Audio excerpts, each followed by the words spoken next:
Hey y'all, we're going back in time right now to get an episode out of the vault that we recorded last winter when some of our Baton Rouge friends were here in Sioux City to talk about organization and content calendars, and we're really excited to play this episode for you now. It was recorded before COVID hit all of us, but we really think the information is awesome for all of your businesses right now. So let's jump right into it. You don't have to be a millennial to be socially savvy. We believe anyone can join Generation Social Media, and your journey starts now. This is the Generation Social Media Podcast by Chatterkick.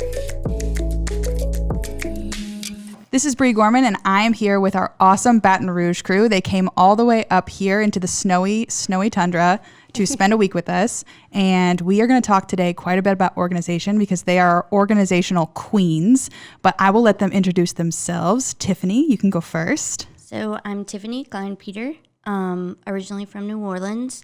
I started with Chatterkick 4 years ago, and I am the digital media manager. Awesome. And Kenz, you are also here with us in the snowy tundra. And I'm surviving. Yeah, you're surviving. You're actually from Colorado, though, so this is not totally foreign to you. No, it's not. My name is Mackenzie Thibodeau. It's a Cajun last name. So I live in Baton Rouge. I've lived there for about 10 years, been with Chatterkick for 3 years, and I am a customer success specialist. And we've had a couple of customer success specialists on here, but talk a little bit about what you do.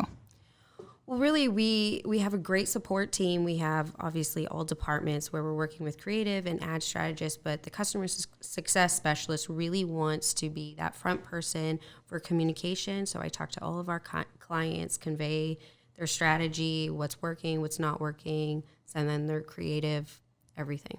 So with both of your job titles, there's a lot of stuff that goes into organization and keeping all that stuff straight, which is why we have both of you on here to talk about how to keep your social media strategy and presence straight if you are just a one person or a small team and you're doing it pretty manually right now. So the big question we want to answer is, how do you keep yourselves organized?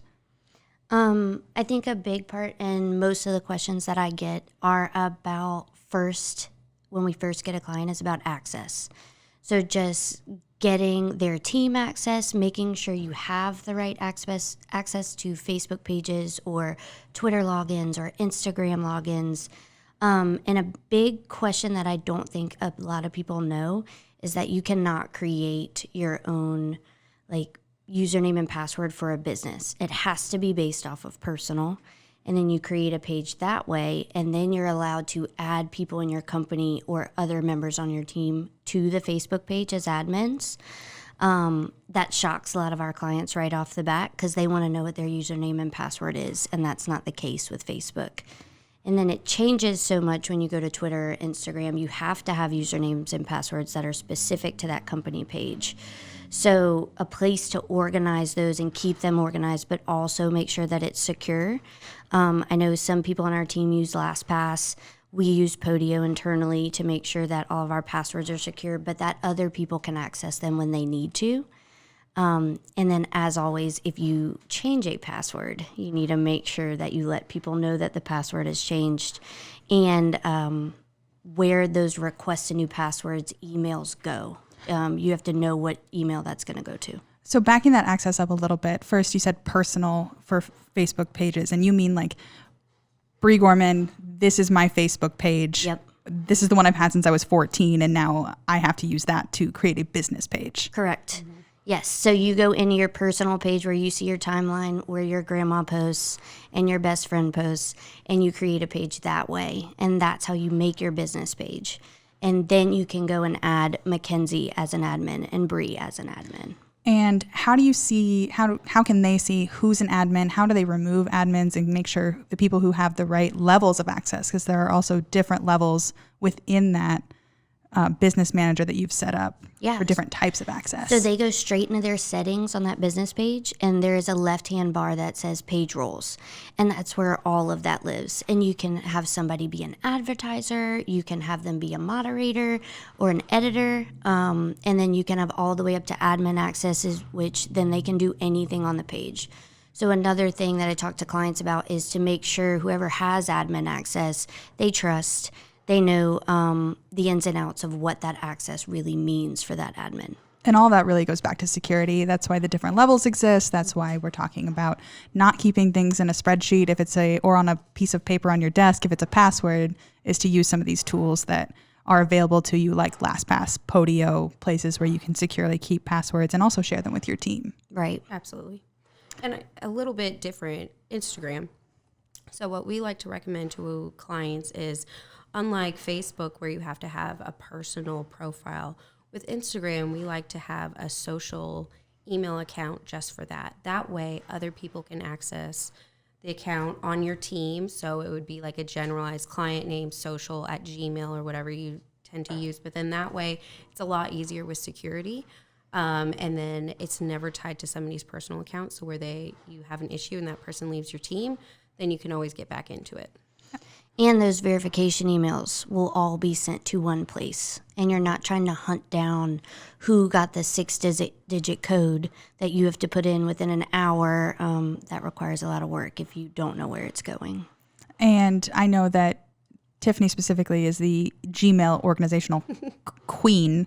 So all of that stuff gets filtered into different folders if you set it up that way. Right. Also. Mm-hmm.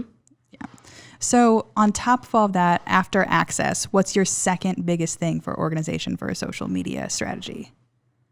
So I kind of implemented content calendars at Chatterkick. And I think it's important to have a content calendar that you can really plan out what type of content you're posting out for the whole month.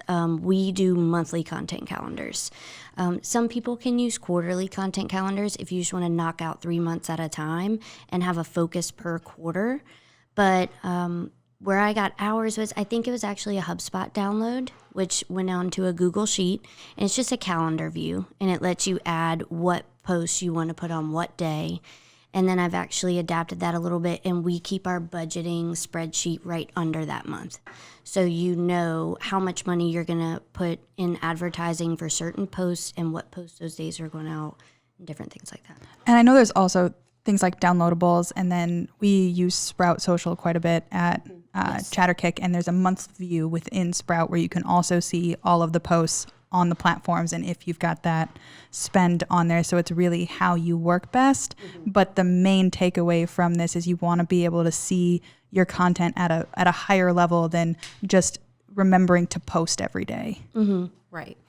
Well, and the frequency of posting too. You can look at it strategically. If you have an event going out over the weekend, if there's a holiday, how you want to adjust to that. Having a third-party software is great. You can always, of course, schedule it in Facebook if you want to too. But at least knowing that it's coming up, it takes a lot of the stress away from your team, because if you're gone or if you have another person covering for you, you at least know your content calendar is good to go because it's all scheduled out ahead of time. And if there's any big events coming up, you want to do 2 or 3 posts that lead up to that event. So being able to plan that out on a calendar is a little bit more visual than just saying, oh no, this weekend I have something, I'm going to post out twice today and once tomorrow. It gives you an option to be a little bit more strategic. And then it also gives you an option to look cross-platform. Yes. Because we don't want all of our content going out on every platform. We kind of want it to be specialized. So you can, on our content calendar, right under the post, we put what platform it's going to go out on. Sometimes you might leave LinkedIn off. Sometimes you want to do only Instagram. Sometimes it's an Instagram story.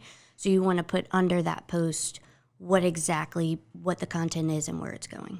Because some content works for multiple platforms, but you don't want to just blanket post everything across all platforms just because you need to post that day. Right.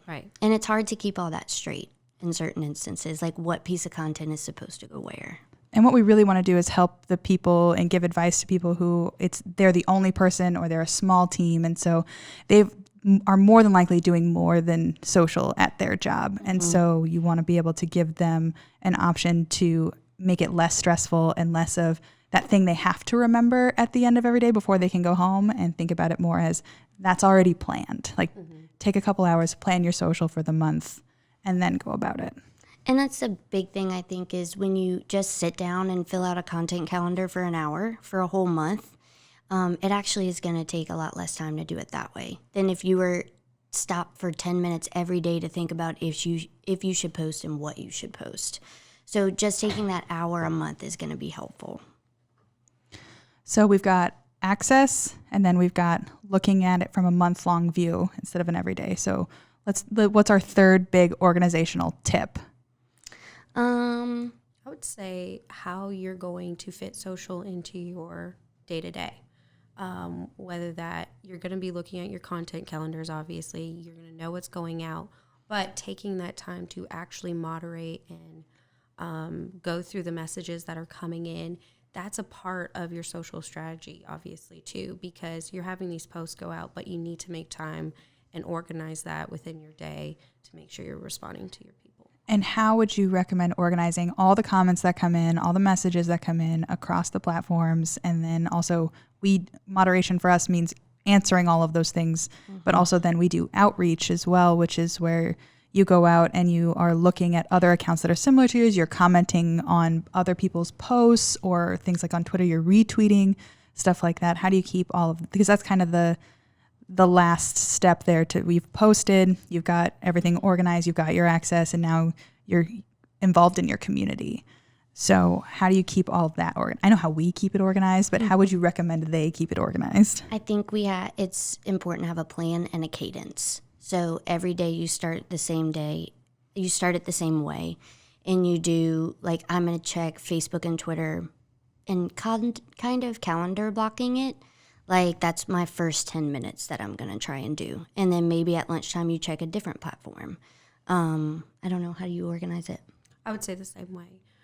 Time blocking that, and then at the end of the day, outreach, or getting back to people that have responded to you, and just knowing that that's making it a habit every day instead of like be proactive instead of reactive, I think is the best strategy. Because it's going to be a lot of incoming at first and it could be overwhelming. But if you already are organized with all the other fronts and you have your content calendar, then with your last step of actually moderating, it's going to seem more of a flow because you already have the other stuff taken care of that's going to be repetitive. And we do a lot of that in Sprout Social. We do, our engagement coordinators do all of their moderating there for the most part. And you two both have done that at Chatterkick.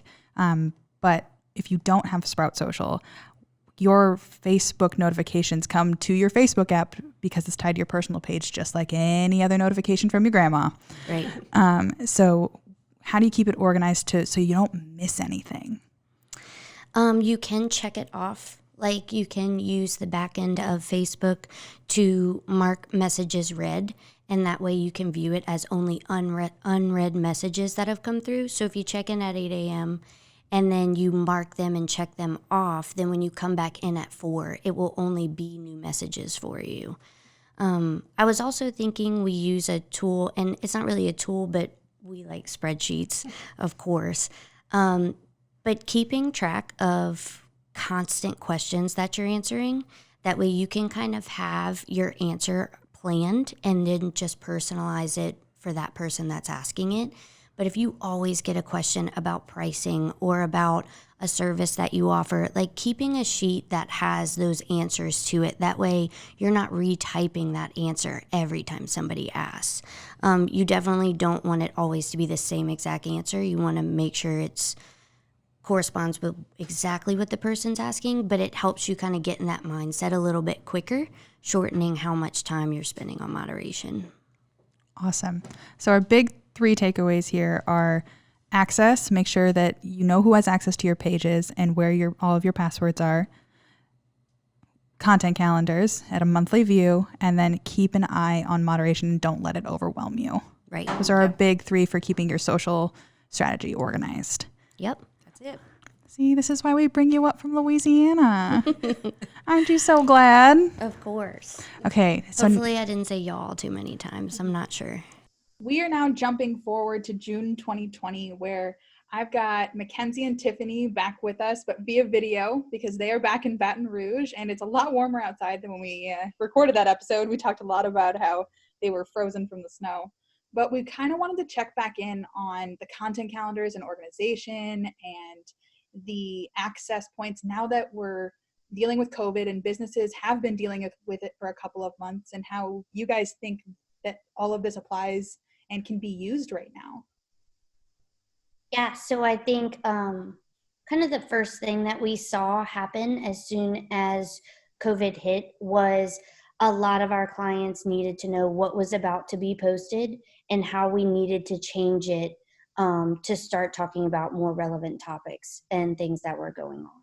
So one thing that helped Kenzie's team and my team was just those content calendars, knowing exactly what we could push back, what we could pause, what could still be posted, to make room for the extra posts where a lot of our businesses, and I'm sure many businesses out there, wanted to address the situation and what they were doing during the coronavirus kind of beginning and how their businesses were handling it.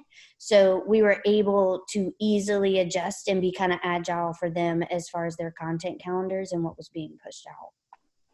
And we're kind of used to that already in a sense of trying to push out timely content. We've always have published content, have it planned out a month in advance, but knowing what content was going out, knowing exactly what day it was going out, it really helped us, like Tiffany said, adapt those messages and make sure like it's sensitive, it's timely, we are addressing their audience's concerns. If they were public facing, what were they doing within their business to make sure everybody else was staying safe, and what new protocols that they had going on too. So a lot of our shifting just had to do in a couple of messages and copy. So it wasn't as a stressful ordeal because we had already had those content calendars made.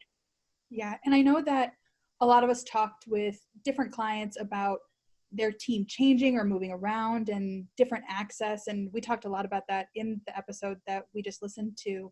How do you think that really became so important when COVID hit all these businesses?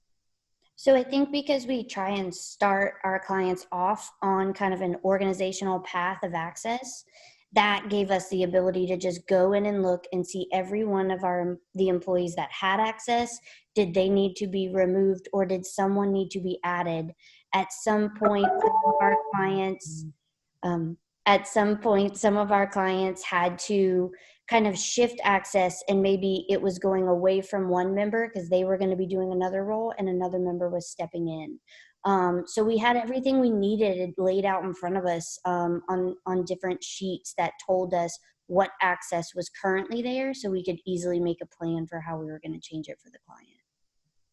Right. Yeah, and it was good to note for those clients too, with internal changes going on. And of course, no one really knew how big of an impact this was going to have on their business and their hiring and recruitment efforts. And so having that transparency within their organization and us being involved in them, we were able to have that quick adjustment and not have it be tracking people down, trying to get access to certain things and transferring that access as well. And then I also know that blocking off time for moderation is something that we hammered home, and moderation became almost more important sometimes than the content for the last couple of months, was how businesses and clients were responding to comments, direct messages, shared posts. And how do you think that changed? I mean, we have people here who do this every single day, and we encourage our clients to do it as well. How do you think that shifted since March? So we definitely saw a giant increase in just how many messages were coming in that were related to coronavirus. So we had to, as a team, just up the amount of hours. So I know our engagement coordinators were normally spending 1 to 2 hours a day just moderating for pages in the mornings, and then probably 30 minutes in the afternoon. And some of them were upwards of 3 hours in the mornings, just trying to answer all of those questions. It helped that they already had a time blocked off so that it wasn't just an influx and they were trying to deal with other business matters. So if you have that time, you can try and slowly increase it up as your messages come in, rather than you not having a specific time to go in and moderate those messages and pay attention to your comments.